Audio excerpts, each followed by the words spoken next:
last week as well. It was time to shine then, and it is again tonight. We were dealt a spectacular show.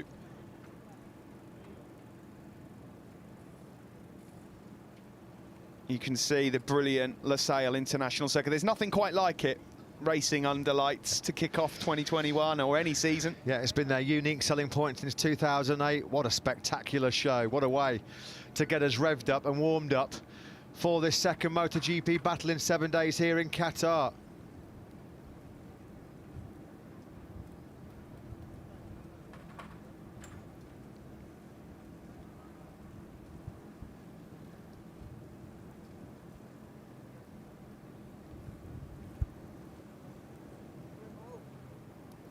Right, well, the lights are all back on. It looks like we're ready to go racing. Let's pop down onto the grid. What a night this is in prospect for Francesco Guidotti and the Pramac racing team.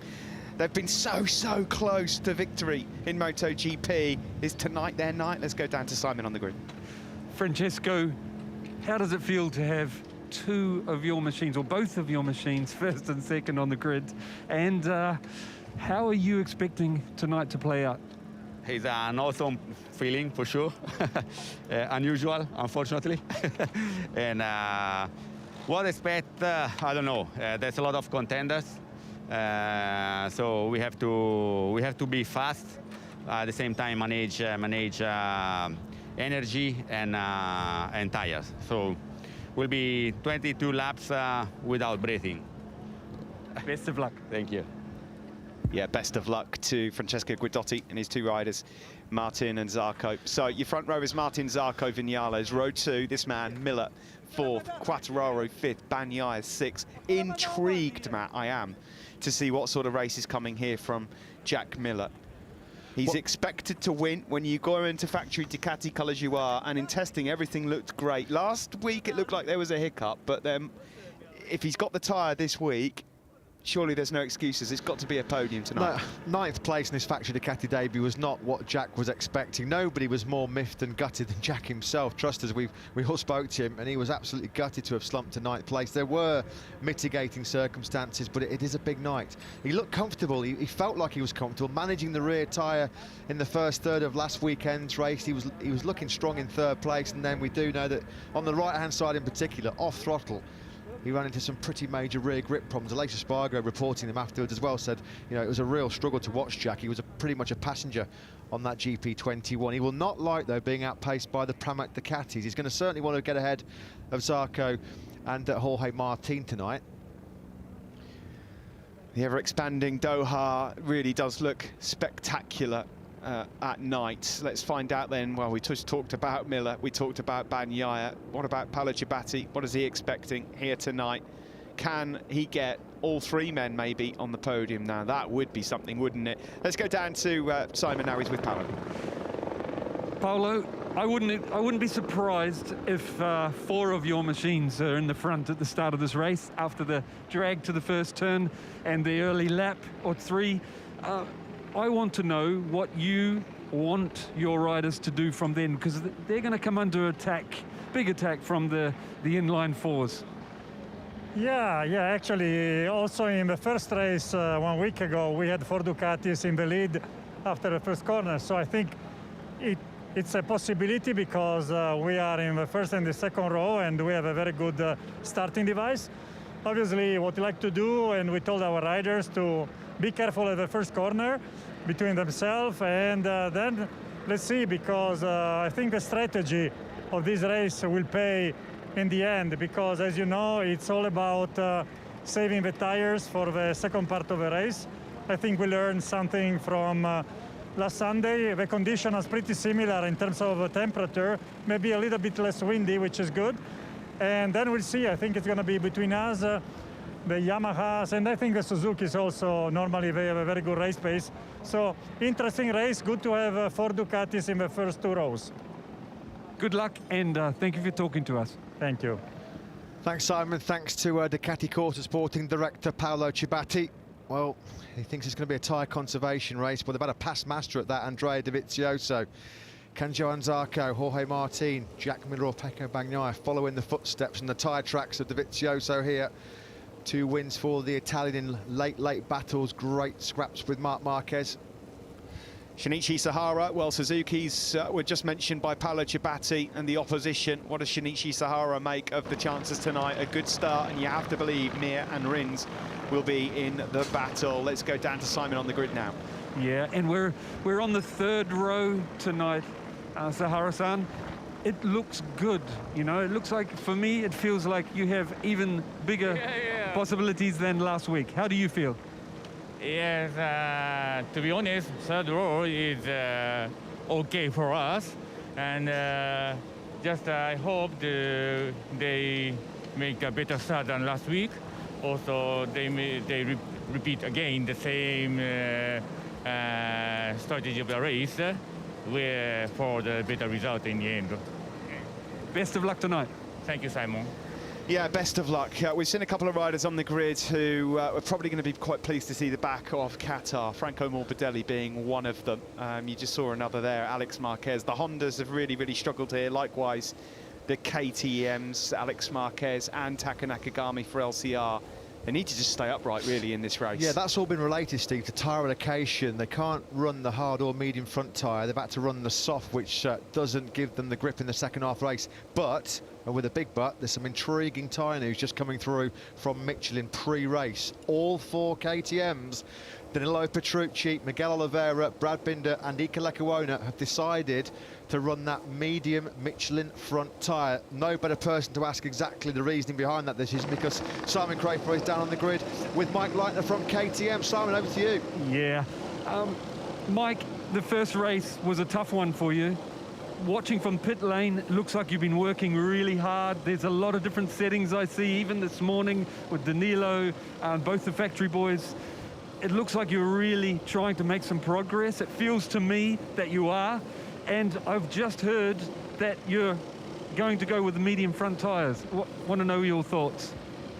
Yeah, Simon, you are right. I mean, last week was very tough for us, especially the last third of the race. Until there, we've been, let's say, not so bad on the way.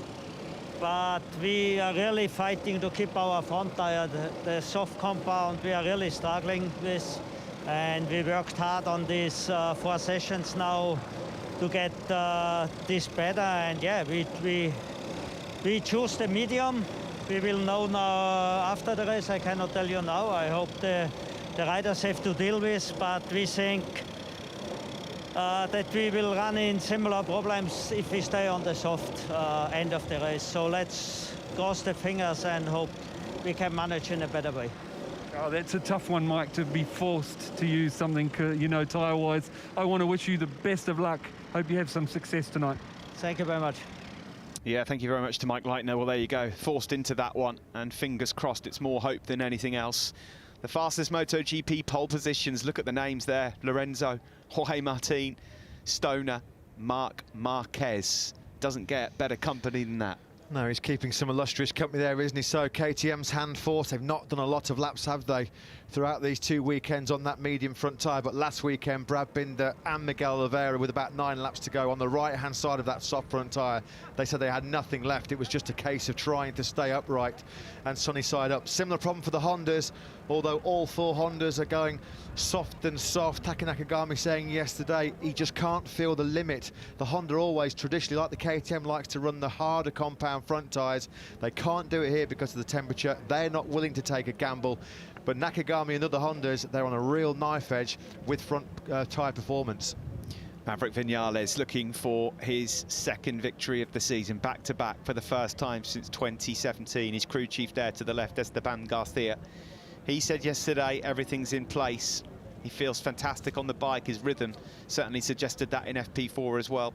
Here is Brad Binder then, forced into the option. 18th place on the grid. He is a hard charger. And you know that when we get back into Europe, we're going to be seeing plenty more of number 33, Brad Binder. If you're a KTM fan, don't worry. Things are going to get an awful lot brighter for these guys. Danilo Petrucci 1 place up. And Matt, you have to look a long, long way back. We're going to look here at Bastianini, of course. Brilliant 10th for him last week. A long, long way back on the grid to see a certain Valentino Rossi. Yeah, 21st place, his worst ever in MotoGP qualifying. A humbling night last night for Valentino Rossi. Not a great start last weekend when he dropped from 4th to 16 before recovering to 12th place Valentino Rossi having a very, very difficult time overstressing and overheating that rear tyre. It's been a problem that he's carried around for quite some time. No obvious solutions. You've got to feel that if Rossi can find his way into point scoring places, that's not going to be a bad rescue mission. But Valentino Rossi, a 4 times winner here in the past in damage limitation mode, no question. There he is, the doctor, number 46. I suppose on the bright side, it can't really get an awful lot worse than 21st. You can only make progress from there. We mentioned Honda's issues, and particularly the 2 LCR riders, who I'm sure will be looking to try and get out of here with any points at all. Nakagami and Alex Marquez. Let's cross down into the grid now. Lucio Cecchinello standing by with Simon. He is. Lucio, we know you have factory Hondas, good machinery. You've got 2 very good riders, but it's been a tough trip here to Qatar, you know, for all the Honda riders. The thing is, I want to know, what would you hope that the riders can do for you tonight? Well, realistically, we cannot, you know, aim for the top 5. I would be very happy if we can finish within the top 10. It's going to be a tough race. A lot of riders are very, very fast, and especially, you know, they are very, very close, you know. Imagine that even this morning, by 3/10 faster, you would be from 14 up to 5th position, you know. So in 3/10 of a second, there was 10 riders. So this is amazing. We need to improve a couple of tenths, and then definitely we can make a step forward. But as I recently said, I believe that our bike package in this racetrack, which we must use the soft front tire, we have a kind of movement in the front. When the rider arrives in the braking area, the bike is not really stable, especially floating a little bit with the front inside going into the corner.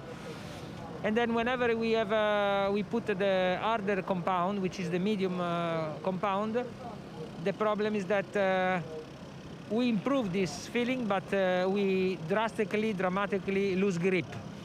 So we have no option. We need to use the front tire, and I do believe that we will be, you know, it will be some tough lap, especially at the end of the race. Lucio, thank you very much for that explanation. Best of luck tonight. Thank you very much. Yeah, best of luck to Lucio Cecchinello. It really tells you the story of where Honda are at, Matt, when top 10 at best is what they're looking for here in just the second Grand Prix. Yeah, quite a difficult weekend, hasn't it been for Honda?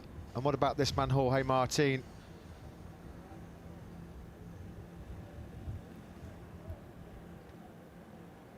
We're getting closer and closer to the start of this Grand Prix then, as the dignitaries make their way off. You just saw the Prime Minister of Qatar on the front of the grid, along with FIFA President Gianni Infantino. Of course, the World Cup of football taking place here next year. He won't have seen anything quite like this, that's for sure.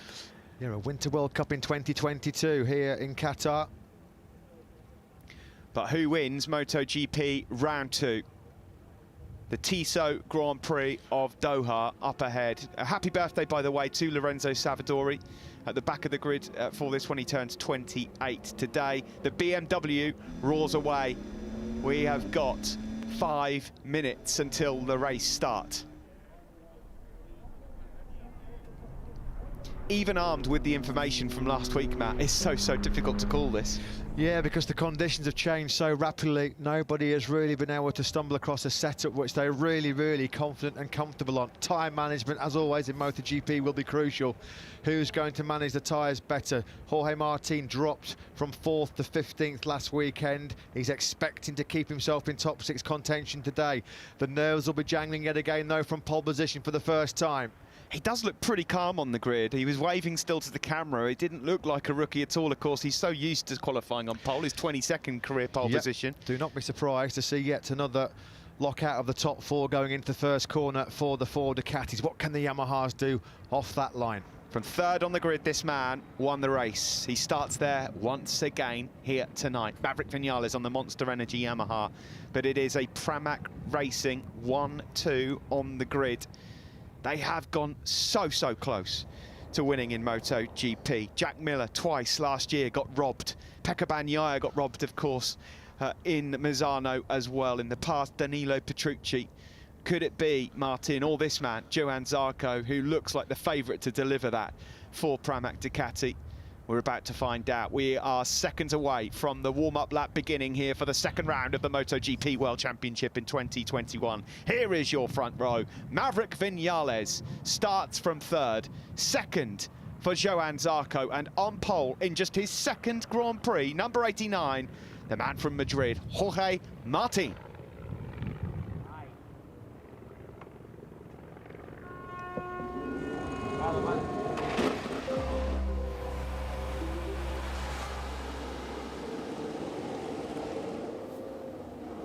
We're all set for another MotoGP duel in Doha. On pole position for the first time in MotoGP, the Spanish rookie Jorge Martin. On the front row with his Pramac Ducati teammate Johann Zarco, and last weekend's race winner Maverick Viñales. Miller, Quartararo and Pecco Bagnaia. Last week's poleman go from row 2. What about the world champion and his Suzuki teammate Alex Rins? They go from row 3 with Aprilia's Aleix Espargaro. Franco Morbidelli, Stefan Bradl and Miguel Oliveira are on row 4. You've got to go a long, long way back to find Italian legend Valentino Rossi's worst ever qualifying performance in 26 years in the World Championship. 21st, the doctor will start the 22-lap race. 1 week ago, the second closest top 10 in history after 22 laps, 118 kilometres this race is going to be. And after 42.5 minutes, there was 9.2 seconds from first to 10th. Yeah, we've been treated to some Qatar classics, haven't we, Steve, over recent years? If you look at the last 3 MotoGP races to take place here under the famous Losail International Circuit floodlights, all 3 are in the top 10 closest top 15s we've ever had in history. Last weekend's barnstorming start of the year, that was the 4th closest top 15. It looks like it's going to be another intense, close battle here again tonight. Johann Zarco, everything is ready for him to try and push for his first ever MotoGP victory. He's gone close a few times as well. He's led here on many occasions in Qatar. Second last weekend for Zarco. That was his best race result in 45 since he was second in Jerez way back in 2018. Not had back-to-back podiums since the last 2 races of 2017, of course, when he was on the Tech 3 Yamaha. Can he make it a half century of career podiums? 49 not out last weekend for Zarco. The most recent winners, Maverick Viñales and Andrea Dovizioso. Of course, Viñales won back in 2017 as well. Everybody fancies the Ducatis to make the start. There you go, it is the duel in Doha. Will it be Miller, Viñales, Martin, Zarco? What about Fabio Quartararo, who was excellent last night in FP4? He thinks he's got a great chance of taking his first win of the season and to keep Monster Energy Yamaha's 100% winning record going.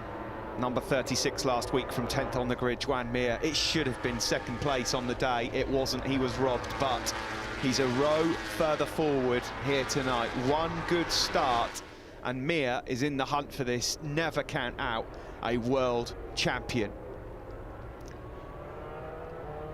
Viñales and Quartararo, they worked together pretty nicely in the early stages last week. They were both very aggressive as well. And what of Aprilia's chances tonight, resting with Aleix Espargaro? Yeah, what a difference a week makes. Qualified last weekend, P14. Today, P1 pole position for Jorge Martin. It wasn't a disaster, was it, last weekend? 5th row start for Martin.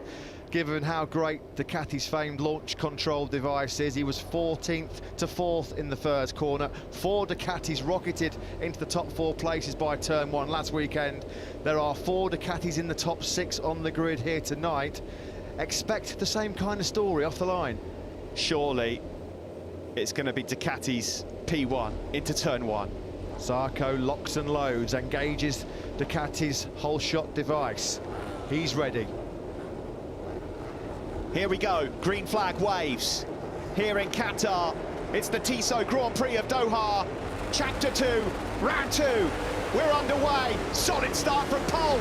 Even though he's got a wheelie, but Martin is flying through. Look at the Ducatis, also a good start from Miguel Oliveira. It did not work work out for one of the Ducatis. Jack Miller didn't get there. Pecco Bagnaia didn't get there. It is Martin who leads. Jorge Martin with another absolutely sensational launch off the line, absolutely incredible. His teammate Johan Zarco in second place. Great start by Oliveira from 12th up to 3rd briefly. Aleix Espargaro on the factory Aprilia also had a really good launch. 7th to 3rd. Wouldn't be surprised. Stefan Bradl looked like he might have twitched. Maybe a jump start for the German. We'll keep a close eye on that. Martino leads. Bagnaia got a terrible start. He's down to 10th behind the two factory Yamahas, who are 8th and 9th, by the way. What a start for the Suzukis as well, Matt. Alex Rins, he's up there, look, in 5th place. Mir in 6th. Well, at least we know tonight he engaged the launch control on that factory GSX-RR. Yeah, the Suzuki's just where they wanted to be. Not the starts, though, for Jack Miller and Pecco Bagnaia. Miller 7th, Bagnaia 10th through the first sector. They completely missed the start. Martin and Zarco certainly didn't. Fabio Quartararo has moved up into 7th ahead of Jack Miller, but it is Jorge Martin that leads. It's a Pramac Ducati 1-2. Oh. There's Rins up the inside of Miguel Oliveira. Nice move. Yeah, he came from a long way back there. The door was open. He just picked up Miguel Oliveira. Of course, he's not got a lot of experience, Oliveira, on that medium front tyre. A journey into the unknown for the 4 KTMs. A bit loose there from Mir.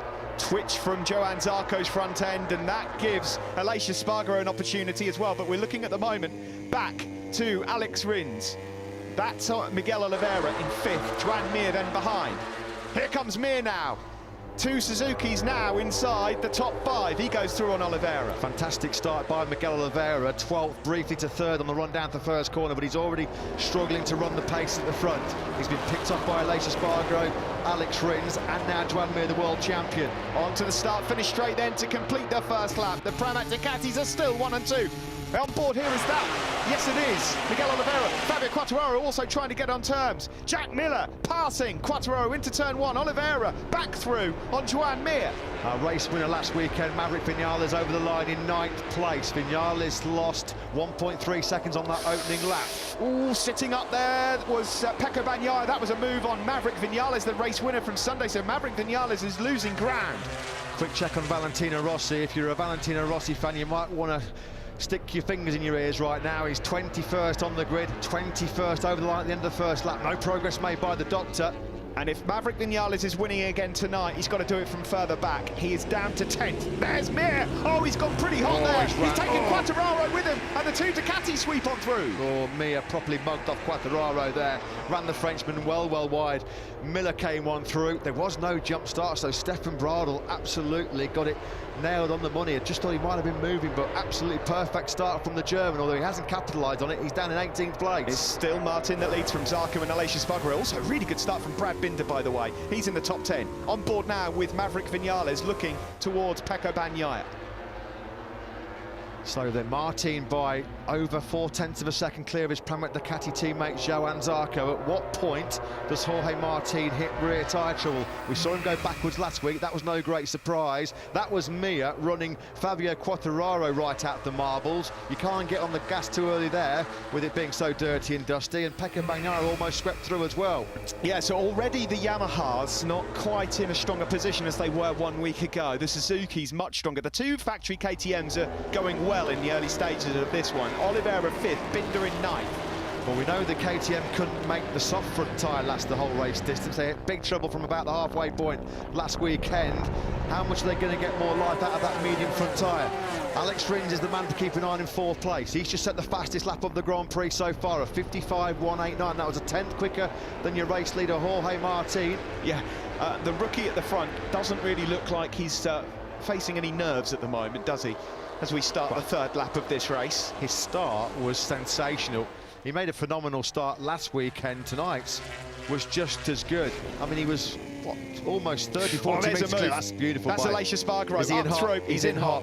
Zarco on the cutback, goes back through into 2nd, on board with Rins, who's seen all of that unfold. You know, Martin had 20 or 30 metres, didn't he, on the pack? Rins up the inside of Aleix Espargaro. Costly couple of corners then for Aleix Espargaro. Briefly into 2nd, ran wide, let Zarco through, and now Rins has got through as well. Yeah, that was clever from Rins. He knew that the momentum was lost there from the Aprilia. He goes through into 3rd. This bodes well for a strong result for the Suzukis, because they've already got themselves quite strong positions, and we do know, we keep saying it, yes, we know it's pretty well known, but the Suzuki can be gentle on that rear tyre, it can nurse the rear tyre very, very well. So expect to see Alex Rins, having worked his way through quite early on here tonight, to be a real strong contender late on. Jorge Martin at the moment will be quite surprised he's not seen anyone's front wheel yet. You just wonder, don't you, if Zarco's reluctant to go with him because he knows that he could face some trouble late on. You can't believe that this guy has been on a MotoGP bike for less than a fortnight. Here comes Rins, he's thinking about a move. Surely a matter of time here before Rins pounces on Johann Zarco. Here we go into turn 16, the final corner here in Qatar. So close, you can touch Johann Zarco. Shout out to Miguel Oliveira, he's doing a great job at the moment, hanging on to 5th place. He's got Mir swarming all over his rear tyre. The world champion can't find a way through. And there's no way that Rins is going to catch any slipstream to power by the 2 Ducatis in front of him down that start-finish straight. He's not losing a lot of ground, though.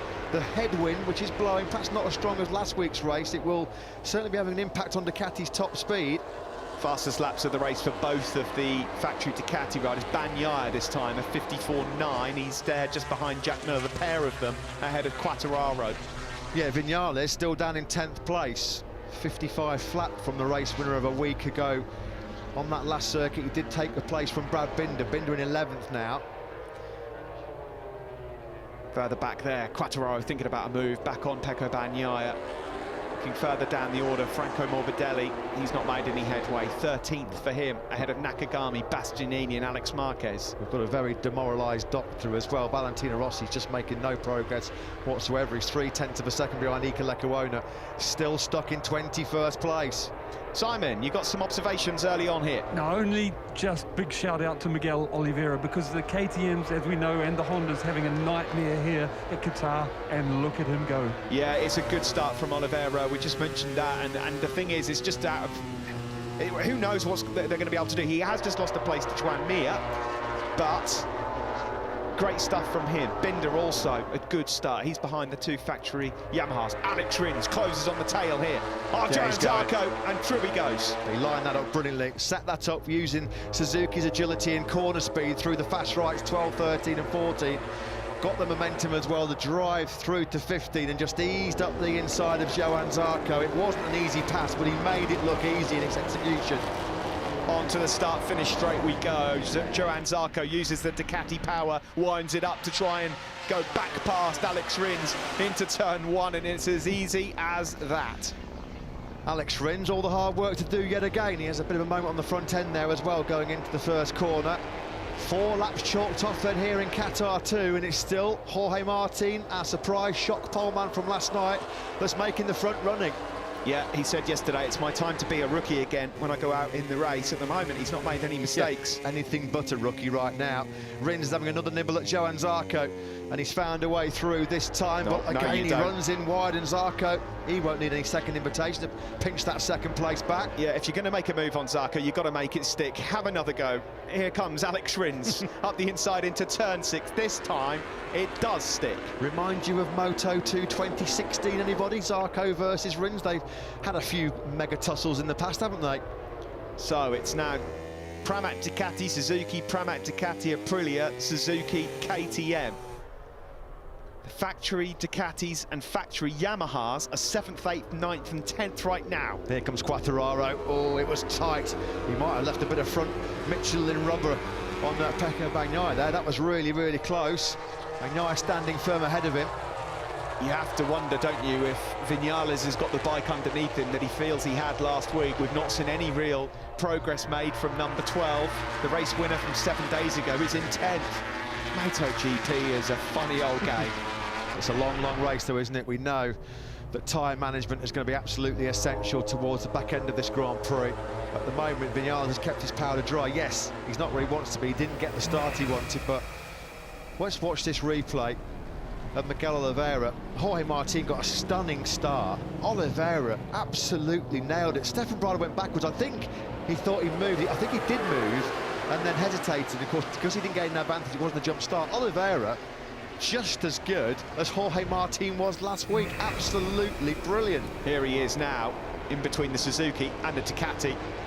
trying to stay in the game. Great job so far from number 88. Of course, he goes to his home Grand Prix that he won so spectacularly at a couple of rounds ago at the end of 2020. Now then, can Alex Rins try and put a bit of daylight between himself and Johann Zarco in third place to avoid the slipstream and having the paint stripped off that factory Suzuki by the Red Rocket in the hands of the Frenchman? Here he is then, he's being asked his first question here. Alex Rins desperately trying to find a way through on Jorge Martin.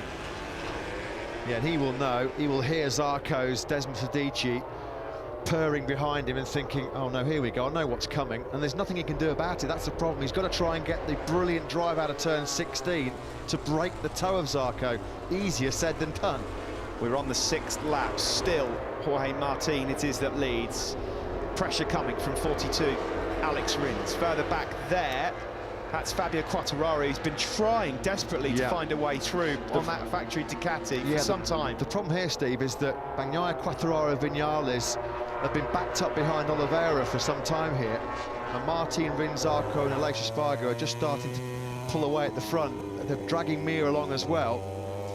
Quartararo, here comes Rins, up the inside, no, not quite. It's got to be committed. Didn't fancy it. On board now with number 42, Alex Rins, as we then head into turn 16. Huge shout out to Aleix Espargaro in 4th place. If he finishes in 4th place, he wants better, of course. That would be Aprilia's best ever MotoGP result. They've only ever had 5 top 6 finishes in their Grand Prix history. Here comes Zarco, and it's going to be an inevitable outcome. There's nothing that Rins can do about it. Soul destroying, but Zarco just powers on through. The red glow of that carbon brake disc. Miller back through on the helpless Suzuki, helpless Yamaha down the start-finish straight. By the way, fastest lap of the race, Aleix Espargaro on the Aprilia, 54.798. And he's got through that grey area for the Aprilia, which hindered him last weekend. It was a slow, not slow, but not on his red-hot pace in the first 2 or 3 laps. That new Aprilia RSGP does so many things exceptionally well. It's a not great front feeling on a full fuel tank. As that fuel load lightens, Aleix Espargaro confident he can start picking his way through the pack. Alex Rins still trying to find a way through here on both Ducatis, but their speed eludes him.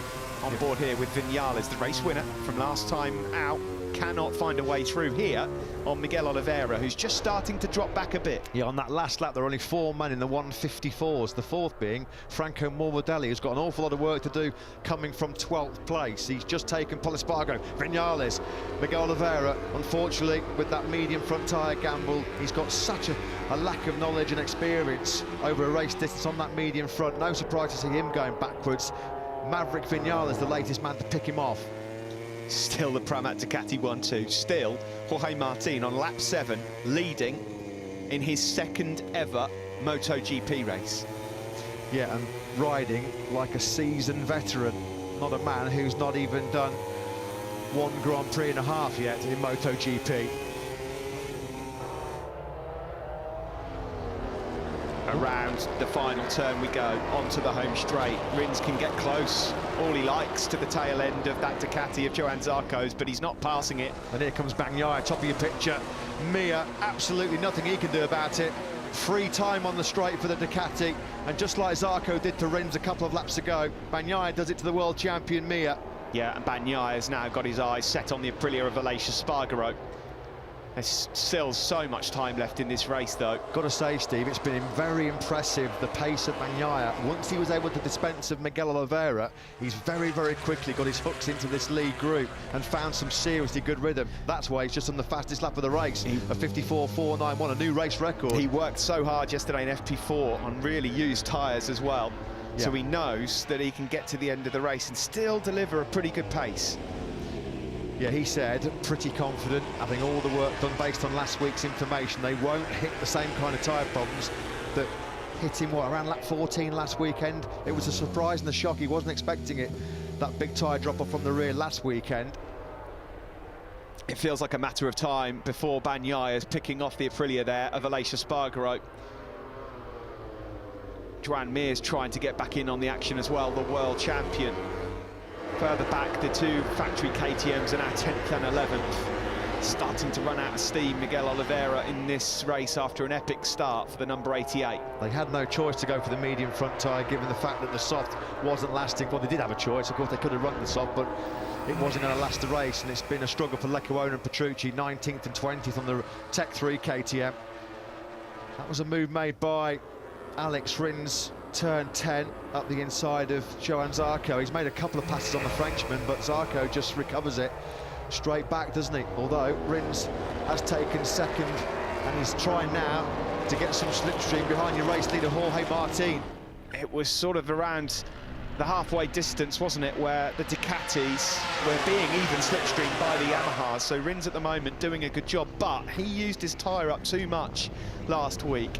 He doesn't want to do the same thing again. And pay attention, Steve, the two quickest men on the circuit right now are the Monster Energy Yamahas, the Fabio Quartararo, Maverick Vinales. Taka Nakagami was out well wide into the car park at turn 1.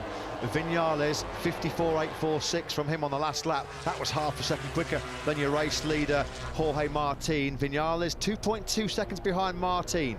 Yeah, they're just so far back, aren't they? I mean, you wouldn't put it past them, but it would be some ride from Quartararo and Vinales on lap 9 to manage to get through. Again, asking questions here, Alex Rins, but Jorge Martin remains defiant. He's defending well. He's not making any rookie errors at all. He's not going wide anywhere. No. Everything is perfect. He's the epitome of cool, calm and composed, isn't he, right now? Alex Rins at the moment not been able to really get close enough to show him the wheels. Martin will know he's there. And Rins was really miffed last week not to be in the hunt for the podium. Turn 10, you could just see how tighter, with its better corner speed, its better turning, how much tighter the Suzuki could run a line. No way through. There wasn't a space for him to lunge up the inside of Jorge Martin, but with Ducati, you can see having to make its lap time in sectors 2 and 3 in a different way. Is there a move coming into turn 15 from Alex Rins? He's lining it up. He's on course here to go up the inside and take the lead of the race. No, again, though. Brilliantly late on the brakes is Jorge Martin, and he just about holds on. Will Rins have a look into turn 16? No. And he's going to have to sit tight now. There's no way in a million years a Suzuki is going to blitz a Ducati down a 1 kilometre straight like it is here in Losail. 9 laps completed, and here comes Zarco again on Alex Rins, and through he goes, and again all the work has got to be done again from Alex Rins. It must be so frustrating as a rider going so well like that to be passed on the straights time and time again, and Oliveira now has been passed by his teammate Brad Binder. Yeah. There is Franco Morbidelli. He's hot on the tails of these two guys. He's lapping pretty well at this moment. Binder and Oliveira going in the opposite way, unfortunately. The two factory KTM men, not what we expected from Franco Morbidelli. Disastrous opening night for him. Last weekend, circulating 18th, he said he only finished the race out of respect for his team. Just a bad feeling from the rear end of that Petronas Yamaha SRT machine.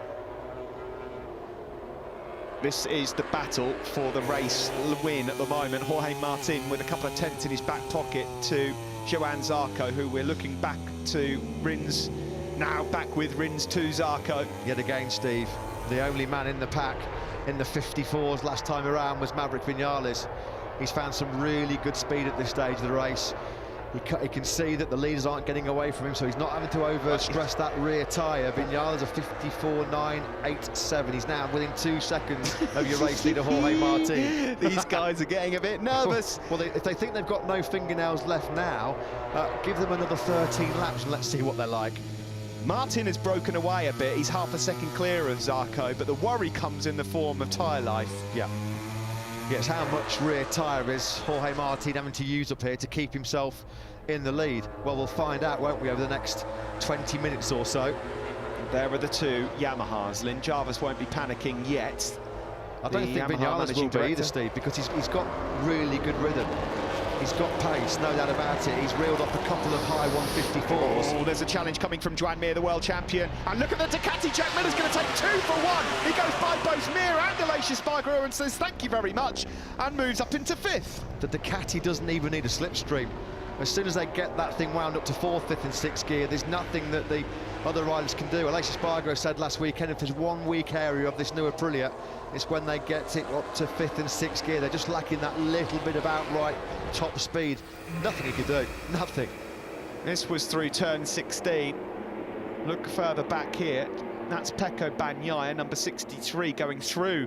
And that's where it all went wrong for Aleix Espargaro coming out of turn 16. He lost 3 places from 16 to turn 1.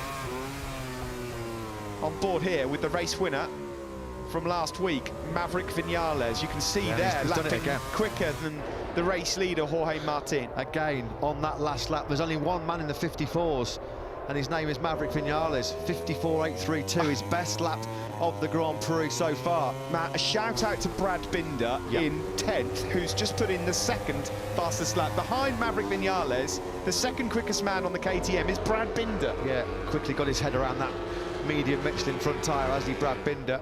Really good rescue job by him. Valentino Rossi's taken Danilo Petrucci finally. Rossi in 20th spot. He's 4/10 of a second though behind Taka Nakagami, who ran off and lost a bunch of places at the first corner a couple of laps ago.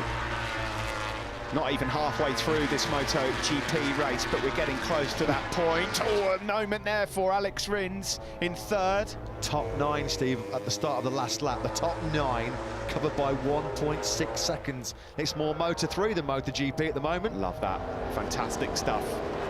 Very exciting. Edge of the seats here in the commentary box, that's for sure. Onto the start-finish straight we go, and officially we are at the halfway point of this Grand Prix of Doha. And it is still Jorge Martin as we hit the halfway point. Is Viñales attacking his teammate Fabio Quartararo? No, not quite close enough in the braking zone for the first corner. So we've got the half race distance, and Jorge Martin has led all 11 laps so far and still looking very, very comfortable on that Pramac Ducati. The 2 factory Ducatis here are trying to gang up on Alex Rins.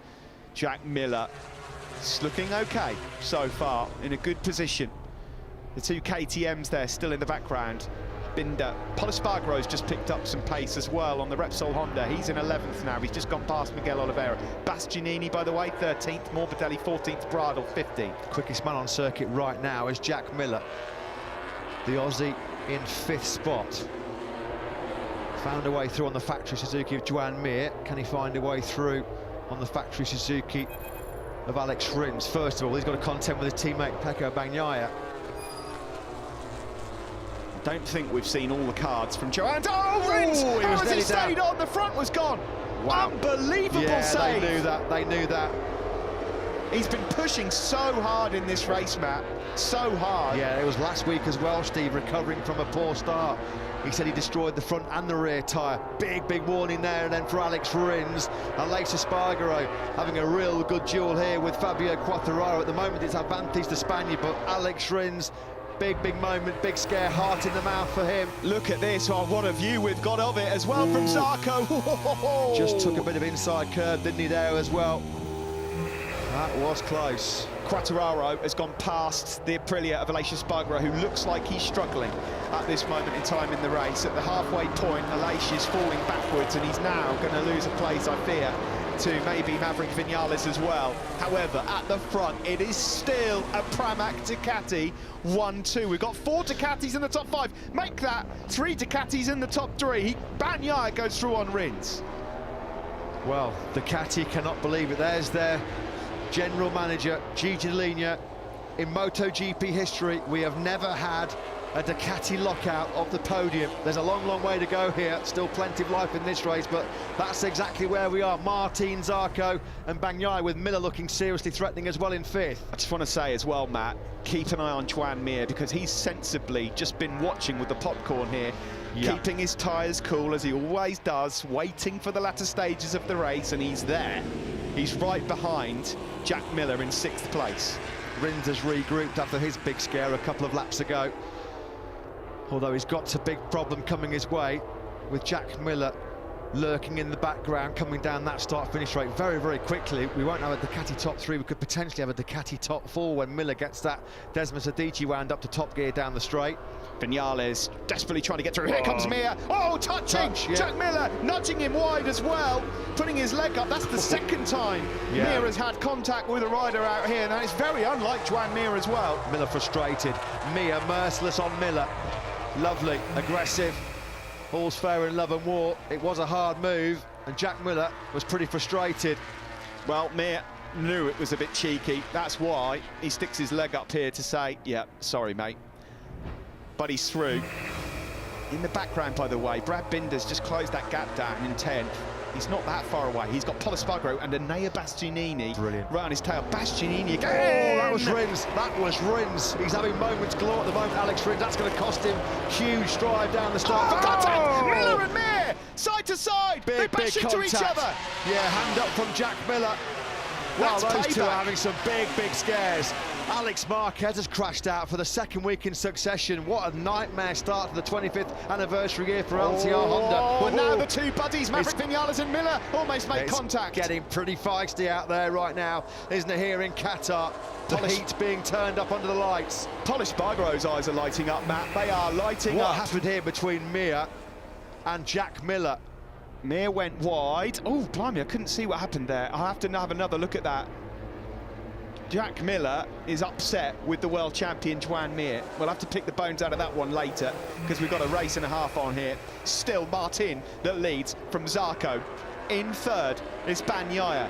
Back in fourth is Rins, but of course there's a bit of a gap that's just formed after the mistake from Rins. Fabio Quartararo, well placed. There's Vinales behind Miller. Mir's still in it as well. Pol Espargaro, oh, Iker Lecuona's crashed out of the race, Tech 3, a nightmare for them. Pol Espargaro, keep an eye on the Repsol Honda man, is closing on this group. He is closing. 7/10 off Joan Mir now is the number 44. Simon, you got something to add? Yeah, guys, what I can see there, and before Jack Miller and Mir came together, Ducati's strategy is working perfect, you know, just use that engine, keep getting in front, frustrate the heck out of those Yamahas and Suzukis. The thing is, guys, the tough bit about being on the Yamaha and Suzuki, they have to fight back in the infield. They've got no choice, and that's why we're seeing things like collisions happening. Yeah, absolutely. Thanks for your observations there. There's so much more to come here in this race, isn't there? You just feel that there's going to be a proper brawl going on. Gloves off, no friends here on circuit. I mean, who knows what's going through Jack Miller's head, but from the outside looking in, of course, we'll find out after the race, but that looked like a bit of instant retribution to me. Nice move from Quartararo on Alex Rins into turn one. Quartararo is looking quite tidy, isn't he, lap time-wise? He's getting himself well placed. He's now up into fourth. And Pol Espargaro, again, closing on Joan Mir. 55.2, he was 6/10 quicker than the world champion on the last lap. He was confident in terms of his race pace. Poor qualifying down in 15th. He can't get any pace out of that Repsol Honda on soft tyres, but in race trim, he's looked strong all weekend. 8 to go, and it's still Jorge Martin. He hasn't seen the rear tyre of anybody in this Qatar Grand Prix at the moment. Zarco's still second. Sorry, Matt, this man here, Fabio Quartararo, who we're on board with, looks like the danger man. The problem he's got is he's got 3 Ducatis up ahead of him, so he is going to have to get his gloves off, as Simon mentioned, in the infield and find a way through on them. But if he can, he's got the pace to win, Fabio Quartararo, right now. He's looking very good indeed, El Diablo. And Alex Rins has regrouped as well, hasn't he? Cannot call this again. Well, if you picked a favourite after FP4, which gives you an indication of where people are at in terms of race pace, Fabio Quartararo was a clear favourite, although Alex Rins is going to pick him off coming into turn 12. He's a bit wide, though, and Quartararo just picks him straight back up and says, I'll have the place back, thank you very much. That was a move. That was a move from Fabio Quartararo. And by the way, whilst all this is going on, Jorge Martin still leads, ladies and gentlemen. The rookie on lap 15. Incredible. Through we go into the last corner again. And we're going to have maybe 10, 11, 12 bikes here fighting it out. And Enea Bastianini, the other rookie, has also joined the party. Well, we've had fireworks already here, haven't we, in Doha? Jorge Martin. Now there are just 7 laps to go. Still leads this Doha Grand Prix by a pretty decent margin. Couple of tenths back to his teammate Zarco. Alex Espargaro's in way too hot into turn 1. That's allowed Maverick Vinales through. And when you look at the speed difference just then a moment ago on board with Fabio Quartararo compared to the Ducatis, it's just amazing that they're able to even still be in contention here. Jorge Martin probably cannot believe his eyes. He said, I'm going to learn so much behind all of these guys. He's not seen any of them yet. Yeah, that plan has not been executed, has it? Valentino Rossi at the moment, a very forlorn figure down. Oh, sorry, 19th place. I thought Quartararo was going to have a desperate lunge there, and that's what he's got to try and do to get through on Pecco Bagnaia. There is Pol Espargaro, number 44, bringing his former teammate Brad Binder into this as well, who's doing an outstanding job. Pol Espargaro and Brad Binder, and Bastianini for that matter, hats off, fellas, hats off. Quartararo in 4th. You would not have thought we'd be saying this on lap 16, but Jorge Martin could win this. He could win this, yes, that is not beyond the realms of possibility, and I think, Matt, we are well on course for the closest ever top 10 in history, and that record could be broken. Certainly the closest by some margin. top 15, Steve. The point scoring places down to Stefan Bradl in 15th, 4.203 seconds. This is MotoGP, folks, not Moto3. Oh, here we go, Fabio Quartararo, lovely. Yeah. Block pass, great. He's done it. That's one Ducati gone. He's up into podium positions now. He chases down the 2 Pramac Ducatis. It's Frenchmen, 2nd and 3rd. They're still all chasing down the rookie. The problem for Quartararo now, of course, is he's about to get blasted on the start-finish straight. Yeah, and there's absolutely nothing he can do to respond. Pecco Bagnaia just eases on through. Miller also the same in the slipstream behind the factory Suzuki. Wide. Pecco Bagnaia is way too high into turn 1. Oh, Pol Espargaro. Well, he needs his pass to get back into the circuit. Surely that's podium hopes gone for Pol Espargaro. Did he just pick up a little bit of extra slipstream in that braking zone for turn number 1? It's so hard to know where to look at the moment. Miller got rinsed, of course. Miller's got beef with Joan Mir, we know that. Crucially, another rider we need to keep an eye on is the race winner from last week. Maverick Vinales then is now on the tail of Alex Rins, and he can sniff another victory. Yeah, I mean, ordinarily at this stage of the race, Valentino Rossi only 9 seconds off the pace. He'd be comfortably in the points. He's 18th. That's how close this race is. 2.4 seconds, not even 2.5 seconds, covering the top 11 men over the line as we started lap 17. Here's a replay then. Watch Pecco Bagnaia go too hot. Miller went in, that was nice, yeah. He was going to run into the back of Johann Zarco. He had no choice, and Pol Espargaro then he'll shoot down through into the bottom. That will be frustrating because Pol had a great ride up until then. All that hard work being undone by just a tiny mistake in the braking zone for the first corner. So then, Quartararo in 3rd, trying to find a way through on Johann Zarco. These 2 guys, both from France, have not spent a lot of time racing each other. They haven't properly had a duel. No further action then taken after reviewing the incident involving Miller and Mir, which is good to hear. So Jack Miller allowed to carry on his charge towards what would be a brilliant victory for him. First in the dry in MotoGP. But you can't really discount anybody out of the top 10, really. It is incredible, isn't it? It is just incredible. Across the line we go. 5 laps remain. The Martinator is still in P1. Yeah, and his pace isn't dropping. He's still able to lap in the mid-155s. The expected tyre drop-off for Jorge Martin just hasn't come. Miller picks up Fabio Quartararo into the first corner. No, you don't, he says. But he can't pull it up on the brakes and misses the apex. Quartararo sees his 3rd place straight back. There's been no tyre drop-off for Jorge Martin at all. No, it's been such an impressive rookie display, and only really the true greats have ever been able to do this. When you look back through history. Here comes Vinales up the inside of Alex Rins. Nicely done into turn 4. Vinales just starting to ghost his way into podium contention as well. We thought it might be a battle between Ducatis and Yamahas, and they're all there, aren't they? Bagnaia obviously made the mistake earlier, but they're all there. The Suzuki's also. As it stands, Zarco would be championship leader going into Portugal, but forget the live championship for now. There's still 5 laps left of this one. And I still don't think we've seen all of Johann Zarco's cards yet. No, it's been a Pramac Ducati 1-2 pretty much from the get-go. Oh, here comes Quartararo. Oh, yeah. That was lined up from a couple of corners ago. Blue on blue. Can he hold on to it, though? That's the key, isn't it, now, for Fabio Quartararo? Le Bleu on Le Bleu. So then Fabio Quartararo threatened this in FP4. He was very, very confident, supremely confident. Did 12 laps in the mid-55s last night in FP4. And he's now started to really, really quickly reel in Jorge Martin. The 2 factory Yamaha boys. Here he goes. Here he goes. Through goes Fabio Quartararo. And for the first time in this race, Jorge Martin relinquishes the lead. And Lynn Jarvis is happy, not just because of that, because here comes also Maverick Vinales. That was Yamaha's famous corner speed and edge grip there, working brilliantly for Fabio Quartararo. up the inside of Martin on the brakes into turn 15, but he set it up through 14. Watch this. Oh. Look at that. That's not a slipstream. That is not a slipstream. Martin was about 10-15 metres back. Nothing Quartararo could do. Quartararo got brilliant drive out of that final corner. The best drive he's probably had all weekend. Immaterial. Absolutely nothing he can do about the Ducati power.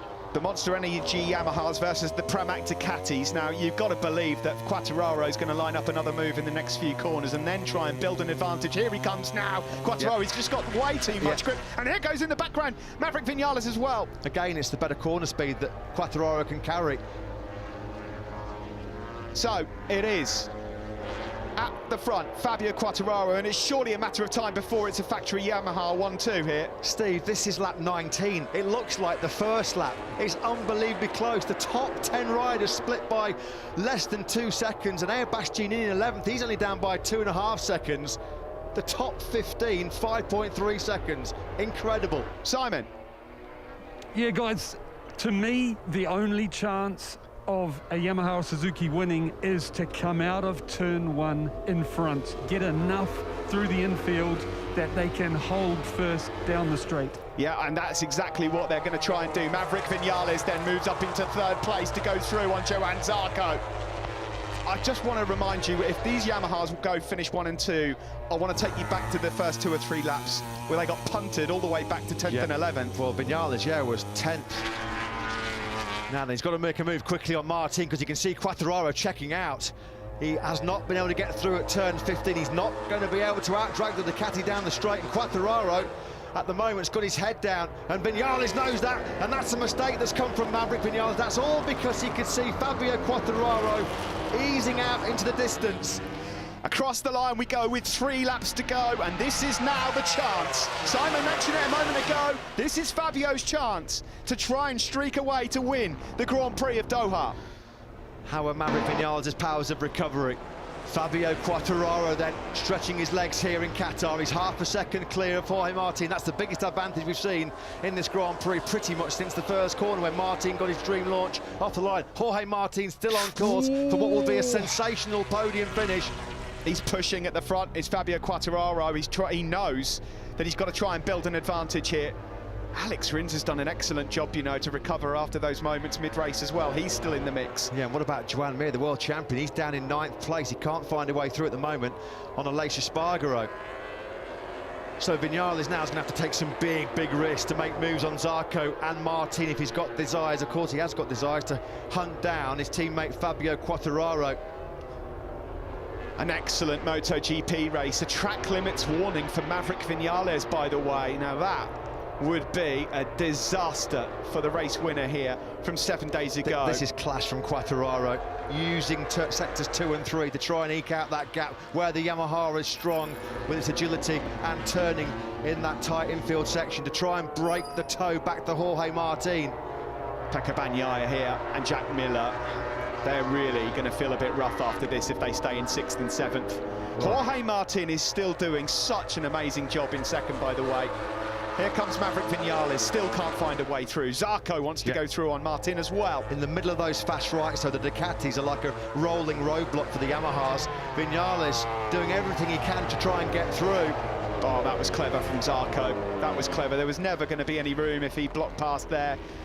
And that's given a bit of breathing space also to Jorge Martin. Zarco knew he'd have the speed on the start-finish straight to prevent Vinales from going by. 2 laps remain. Quartararo's just been brilliant here. 55.182, fastest man on the circuit. And that means he's been able to gap Jorge Martin. The Ducatis, not even the Ducatis, were able to hunt Quartararo down that start-finish straight. Quartararo leads then by nearly 7/10 of a second. There's so many stories in this. All the manufacturers are inside the top 10. Sorry, Hondas are missing because of what happened to Pol Espargaro, and there's still anything that can happen here.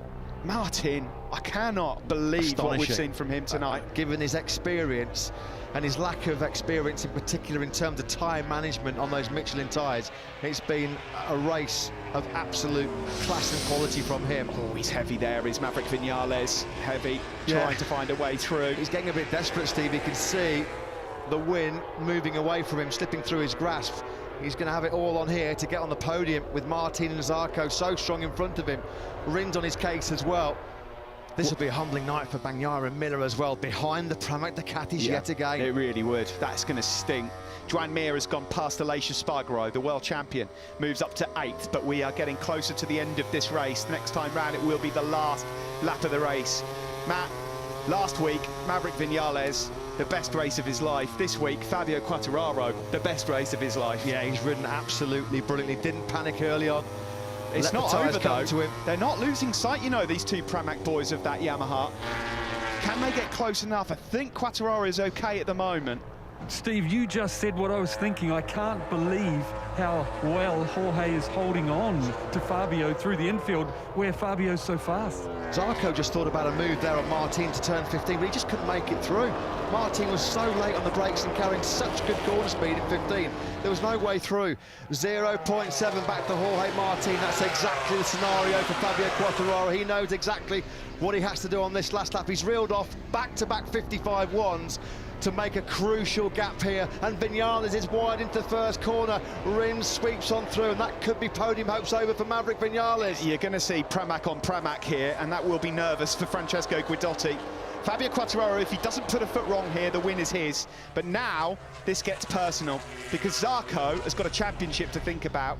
Jorge Martin is going to have a proper battle on his hands here with his teammate. Zarco didn't like being beaten to pole position last night by his teammate Jorge Martin. He certainly won't want to be beaten over the race distance here tonight. Again, Martin is so good on the brakes. So good. Zarco just can't make a move. What was that? Fabio Quartararo just hit. Has he hit something on circuit, or has it come off his bike? I think that might have been already on the circuit, you know. Yeah. Let's just hope that that's not going to cause any late problems for Fabio Quartararo, because his last 2 laps in this race have been absolutely on a different level. He deserves it. There's no doubt about it. He deserves it. There's a good battle going on here for 4th, and that's all it will be for Rins and Viñales, who comes out on top on the Ducati battle. But what a ride from the Frenchman. Quartararo's got this in his pocket. It's going to be a late disaster for him to deny him a famous victory here. It's all about the Pramac Ducatis.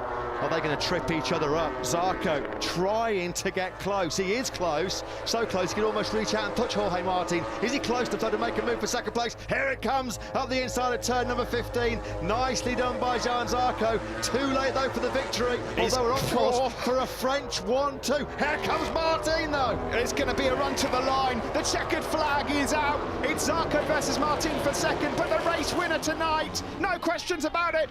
A stunner from Fabio Quartararo to win, and the battle for second is close, but it goes to Zarco. Martin finishes 3rd, the rookie, in just his 2nd ever Grand Prix, in an amazing race that has seen, ladies and gentlemen, the top 15 being covered by 8.9, the top 14 covered by 6.4. Incredible. Closest top 15 we've ever had in history. What a race by Fabio Quartararo. Monster Energy Yamaha double up here in Qatar. Race 1 victory for Maverick Viñales. Race 2 goes to Fabio Quartararo. 2 Pramac Ducatis on the podium, including the rookie sensation Jorge Martin from pole. A French 1-2 here in Qatar. Can you believe that? I'm pretty sure that the last time there was 2 French riders on a Premier Class podium, you've got to go all the way back to 1954. Let's hope it's been worth the wait for French fans. Vive la France! Quartararo and Zarco are 1-2 and on top of the world. What a ride from Jorge Martin as well. The Ducatis did not run out of steam. The factory Ducati boys, this is going to hurt. Really is going to hurt for both Bagnaia and Miller. By the way, Brad Binder in 8th, unreal on the KTM. Let's hear from Massimo Marigali. I'm sure he's delighted for that win from Fabio Quartararo. Over to you, Si. Mayo, from now on, I would like to be interviewed every time on the grid. Mayo, you're an ex-rider, and from my eyes watching him, Fabio, he put everything together so well. For me, that's his best ever win. What's your thoughts? At a certain moment, I thought that the race was gone. And then I really don't know how they could manage to start passing all the riders. And what we did in these days has been really great. And that is the best reward after 35 days that we stay in the desert. Congratulations. Thank you. Yeah, huge congratulations to Maio Meregali. I think Simon Crayford's got a regular interview booked with Maio on the grid pre-race. The first ever Premier Class 1-2 for France. And what a race, what a night it's been for France and French motorsport. Quartararo victorious, what a ride by him. His last 3 or 4 laps were all 55 ones. He broke the toe of the 2 Pramac Ducatis behind him, but you look further back down the field, Stefan Bradl there, 14th, you sort of think, well, that's not a great ride, is it? 14th place? I got to The guy was 6.4 seconds off the win. There's so many stories, Matt, across the board. I want to see the reaction to Brad Binder there. Brad Binder, KTM in so much trouble. They're under 5 seconds off the race winner with Brad Binder there. Wait until we get to a circuit where they are strong. The boy done good. And what about Jorge Martin then coming to Parc Ferme for the first time? Alex Rins, very strong ride there in 4th place. It wasn't without its scares, just off the podium. A big scare mid-race when he lost the front, then he threw turn 9. He was half a second behind Jorge Martin. Not the victory, not back-to-back victories for just the second time in MotoGP for Maverick Vinales. His charge came that little bit too late, and then he just got bogged behind the 2 Ducatis late on, and he could see Fabio Quartararo making that decisive break, and that late mistake by Vinales proved so dear. This will mean so much to Fabio, you know. He's not been on the podium since that win in Catalonia, and there were a lot of questions asked about whether or not he was the real deal after the end of last year. Ayumi Sasaki congratulating him there, everyone congratulating him, and a fantastic effort from Quartararo to get himself back on charge again. Let's go down to Francesco Guidotti. He's got both men on the podium, and Jorge Martin, I mean, what a ride! Down to you, Si. Francesco, give us your thoughts with 2 men on the podium, but and the rookie. Did you expect that? I think you did. You told me in warm-up. When I start saying that he was not thinking about the victory, I start thinking about victory. Because he learned quite quickly. And if he say like that, means that in his mind start thinking about that. Congratulations. Thank you, mate.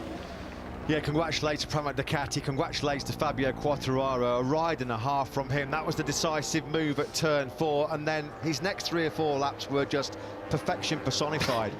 I just want to add to the fact that as we watch here this replay, don't forget that Quartararo was punted wide by Joan Mir early in the race as he goes through. We mentioned it's like the first ever 1-2 in a race for the French.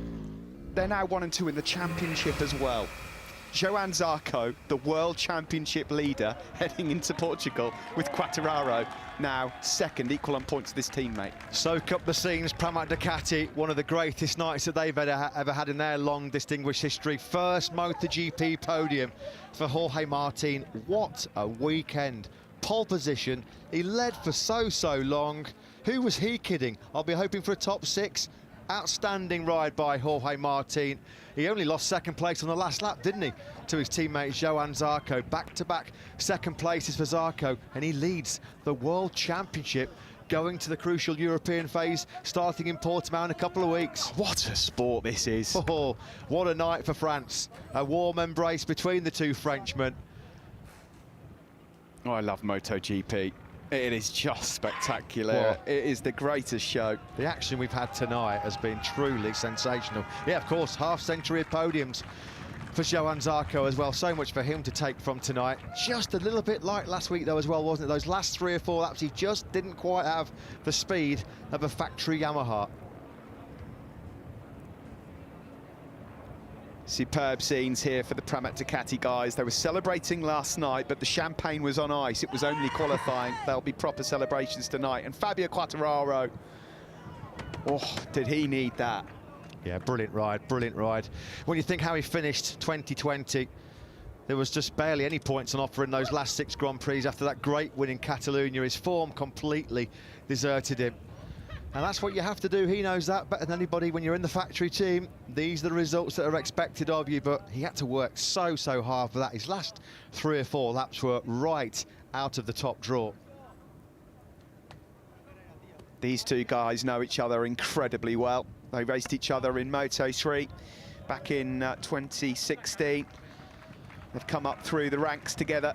Maverick Vinales is going to be a bit miffed with that, of course, the race winner from last week. It was an eventful one for Maverick, and it's obviously never nice to be beaten ultimately by your teammate.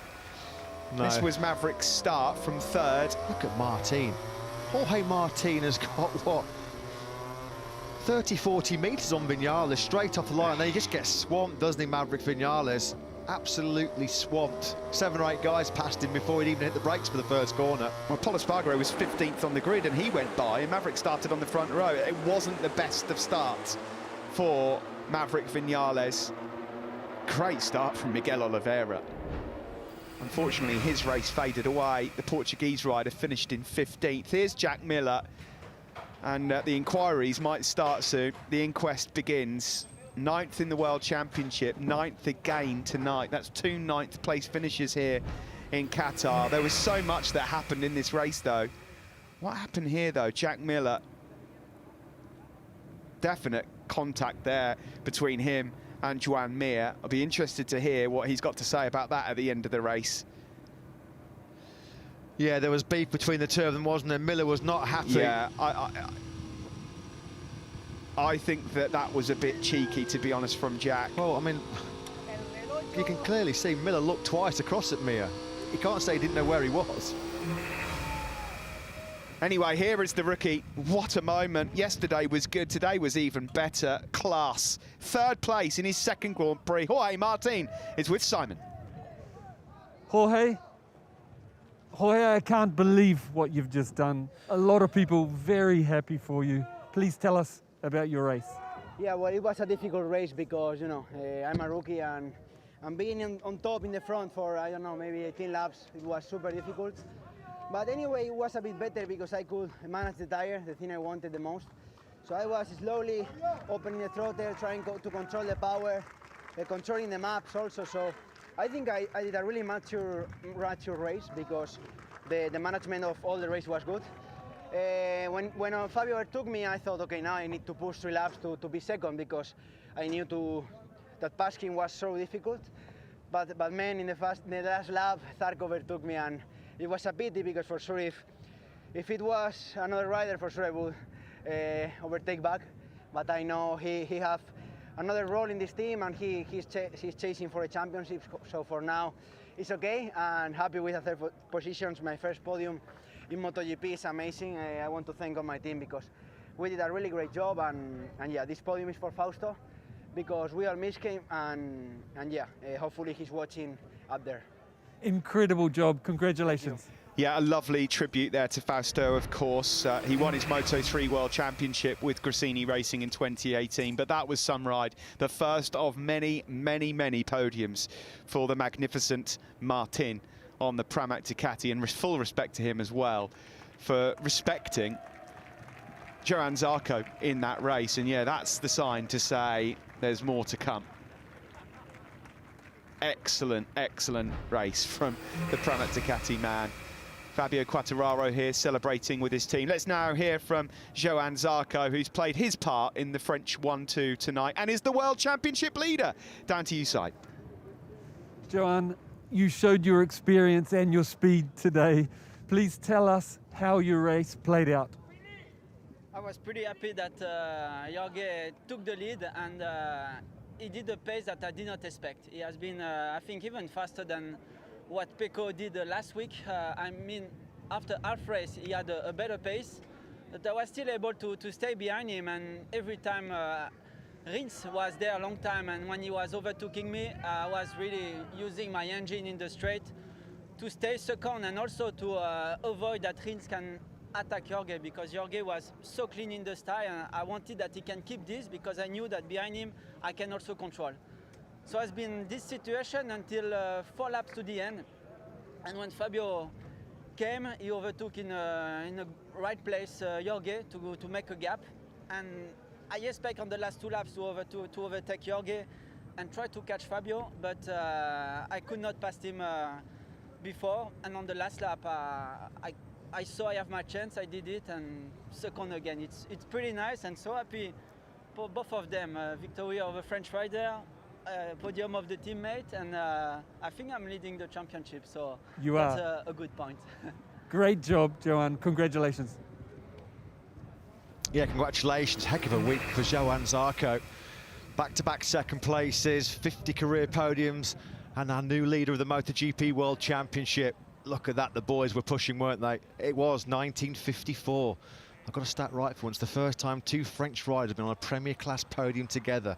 1954, over 60 years ago. As Steve said, we really do love MotoGP, don't we? What a race. Enea Bastianini, the rookie sensation himself, was 11th. Not even inside the top 10, 5.5 seconds back.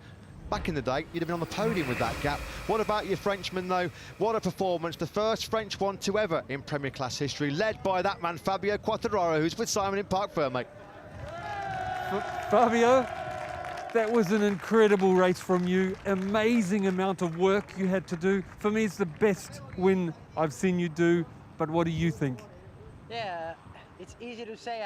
I have not won a lot of races, but this one, you know, was such a special win. You know, I came from 8, I think I was, or 7, and I saw that the pace and the track was totally different from FP4 and warm-up. And I decided to really keep the tire for the end. And actually, when I saw Maverick coming, I said, okay, now is the moment to push, start to overtake, and yeah, it's such an amazing moment for me. It's a dream. I always dreamed to win in Qatar. Unfortunately, it was not the first one, but the second one. So, yeah, thanks to everyone who believe in me. I've worked a lot this pre-season to achieve this goal. Media tell me always extra pressure to take the place of Valentino, but you know, I want to thank all my family, Yamaha, my friends, and yeah, I will enjoy that moment with a nice McDonald's tonight. Congratulations, Fabio. Big Mac coming all the way then for Fabio Quartararo by the sounds of it. Fair to say, I think he's earned it as well. Yeah, an incredible ride for Fabio Quartararo, and the chips are down as well, and your back's against the wall. The week after, let's be honest, you've been hammered by your teammate. A fantastic result for Fabio Quartararo. And to be honest, this World Championship, because we're now going to a new circuit where everything will be different again, you just can't call this. It's alive and kicking. The Aprilias are fast, the KTMs are fast, the Hondas will be back.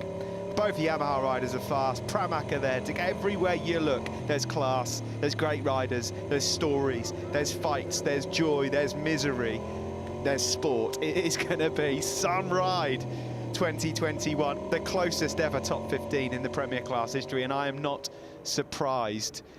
Who would have thought we'd have been saying that a rider finished 6.4 seconds off the win and finished 14th in the Premier Class of the best racing in the world? I just cannot believe how close MotoGP is. Just shows what a great ride Stefan Bradl had as well, to be only 6.4 seconds away from top spot. Yeah, well, this one's going to run into the night, this one. There's going to be an awful lot to come from this. Joan Mir and Jack Miller. You just heard him say there, I overtook Jack. Frankie Carcetti. There you see Jack, he looks over. I mean, we love Jack, we know Jack. I don't think he would have intended to cause damage to Joan, but I mean, it looked like there was some intent to deliberately. The problem for me, Steve, is the fact that there was not just one look, there was two looks. Yeah, gosh. Hey, it's easy sitting here, isn't it, to cast judgment on guys that are risking their lives racing 300 horsepower, 250 mile an hour motorbikes. But from the outside, it didn't look good, let's be honest. No, of course, Miller would have been angry with the move that Mir made on him, but, you know, when you're facing Ducatis, there's so much there, and, hey, you know, let's hope that they can kiss and make up after it. This is the moment then, going further back, Petrucci versus Nakagami. Now, that is the moment that the bit of the Tech 3 bodywork went onto the circuit, and that was hit by Fabio Quartararo. Bang on. I mean, he couldn't have hit it any more plumb. Now, do you realise, folks at home, how easily, not just Fabio could have gone down, but that could have caused a puncture, could have ended his race right there. Could have cut the tyre, couldn't it, anything like that. And that was on the last lap. What a week it's been for the factory Yamaha team. And Lynn Jarvis, his selection of Fabio Quartararo to take the place of Valentino Rossi, fully justified. Jorge Martin, what a weekend it's been for him. Dream pole position last night, on the podium for the first time as well in MotoGP. Truly outstanding performance by him, and the Pramac Ducati joy gets even better and bigger because Johann Zarco comes on to second place for the second time in 7 days here in Doha, and he's the new World Championship leader as well. But here is a landmark podium for France. Big smiles from the two Frenchmen on the top of the podium. The first ever Premier Class 1-2 for France in MotoGP. First time two Frenchmen have been on a podium in the Premier Class since 1954. How do you start to cover that one? Diego Gubellini, Fabio Quartararo's crew chief, takes the constructor prize from George Villegas, the FIM president. Jorge Martin, the 23-year-old Spaniard, pole position last night and a podium here tonight in third place. That's his 29th career podium. What a story that is for the rookie sensation from Spain. Second place goes to your new World Championship leader, his 50th career podium for 30-year-old Frenchman Johann Zarco, 7th career podium in MotoGP. But there were two flying Frenchmen on the podium tonight, but the spoils go to Fabio Quartararo, his 5th career win and his 4th in MotoGP. Let's hear Le Marsier's ring out in Doha.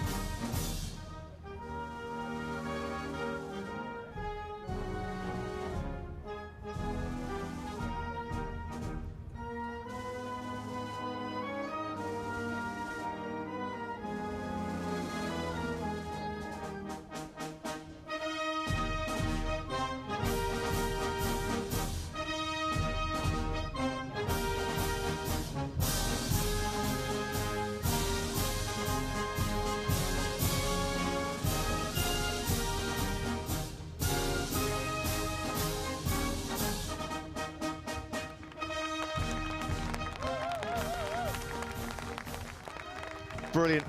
A bit of Qatar karaoke on the podium by the looks of it, between an ecstatic Johann Zarco and our race winner Fabio Quartararo. Incredible scenes, great to see. Congratulations to they're still going. Still going. Congratulations to our top three, to Fabio Quartararo and Johann Zarco create history for France, and Johann Zarco and Jorge Martin loves it as well. He'll have his moment in the sun. What a night across all three classes. Qatar really has delivered. Yeah, we were hoping the boys were going to make it a night to remember. They certainly did. 8.9 seconds covering the top 15.